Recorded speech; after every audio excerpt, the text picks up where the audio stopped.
And we are live here with the Districts backstage at Boston Calling. It is day 3. We had a Friday night abbreviated show with 3 bands, a full day yesterday, Saturday, and of course Sunday. We're going to wrap it up tonight. But the Districts are here. Robbie, Mark, Connor, and Braden. Now, you guys are from a little town in Pennsylvania. How little is that town? It's about like maybe like 11,000 people. It's I think not like completely small, but like it's like a small town surrounded by suburbs. Is it? Yeah. Yeah. And is it true that you guys all met in high school? Yeah. So you formed as a high school band. Yeah.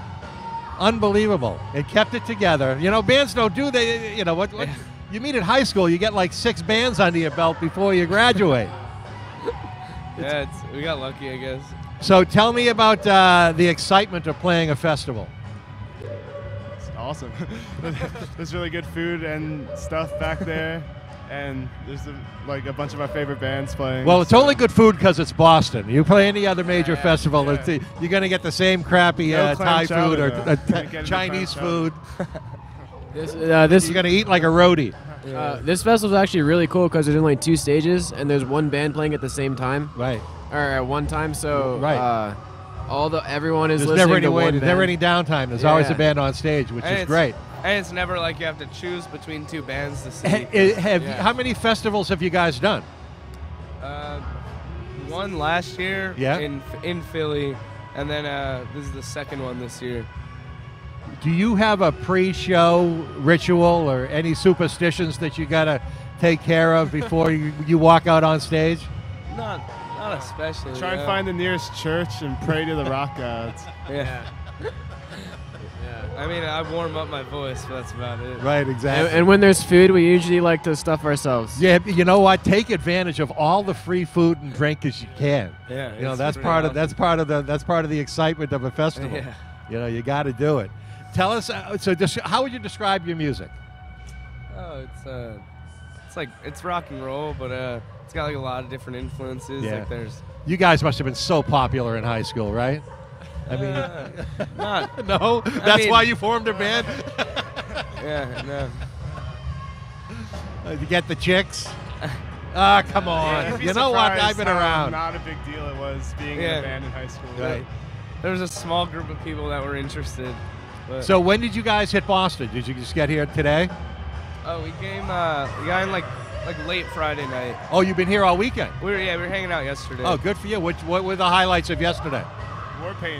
Warpaint was cool. Death Cab for Cutie was awesome. Yeah. It's a great scene and great setup for a concert like this. It's you know, awesome. What are you looking forward to today besides your own set? A lot. Yeah, Kurt Vile, Built to Spill, Modest Mouse. Do you get nervous in front of a crowd like this? We'll see. Come on, I want to know the pre-show ritual. What do you got to do something? You got to. I mean, sure you huddle together backstage before you walk out. There's got to be something that you do. I mean, I don't know. We write a set, and then high five each other. Yeah, give each other some high fives. Yeah. We usually always write the set like half an hour before we play. Pretty last minute about that stuff. Depending on like how everything feels. Yeah. Now you had a record called Telephone. You had an EP called Kitchen Songs. Yeah. That's right. You like household items, do you? Or is that what this is all about? I don't know. I don't know what happened there. Where did the name come from? Where did the Districts come from? We don't have very good answers. Oh, for come most on. Pretty much we had a show scheduled, and we just started the band, and we're like... About a half hour before the show. What are we going to call we ourselves? Need a name. We're like...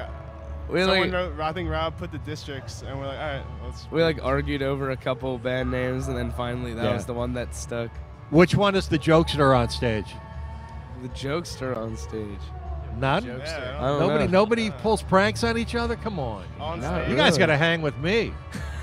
On stage, no, we're just ready to be serious. On stage, ready to rock. Knock someone's Do you just kick it in? Yeah, I guess so. Very, very cool. I mean, I guess we did. We play with Disctrict, and the keyboard player Robbie sat in with us on keys, and we put a whoopee cushion under his seat.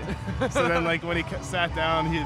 Well, they got like a cult following. Yeah. I mean, what's it like opening for them? It's It was cool. It's got to be awesome. Yeah, it was sweet. Very, very cool. I feel like our music kind of goes with them, so it was a good set. I mean, if you could open for anybody, who would it be? Oh, anybody? I mean, I would say Modest Mouse, and that's kind of happening today. So. Yeah, Modest Mouse would be cool. Oh, that's a hard question. My morning. Well, they're on the bill today. Anybody, like any time. Anybody. Obviously, like the Any Beatles. era. Who wouldn't want to open for the Beatles? You know, there was a band from Boston called Barry and the Remains, and they opened. They opened for the Beatles. Really? And they at one point they were picked to even outsell and outperform the Beatles. They did one show, open for the Beatles, and then the band broke up. Oh man. I mean, if you Google them, Barry and the Remains, it's like they were on fire to be bigger than the Beatles ever would be. Oh my god. And something, I mean, the shit hit the fan, and the band broke up after the first gig. That's Can you insane. imagine that? Wow. That sucks. Yeah, it really does. Yeah. So I admire you guys. I mean, you've been together since high school. You're keeping it going, and you're keeping it real, which is great. Thanks so much for coming by Radio BDC. Thanks for Appreciate having it. us.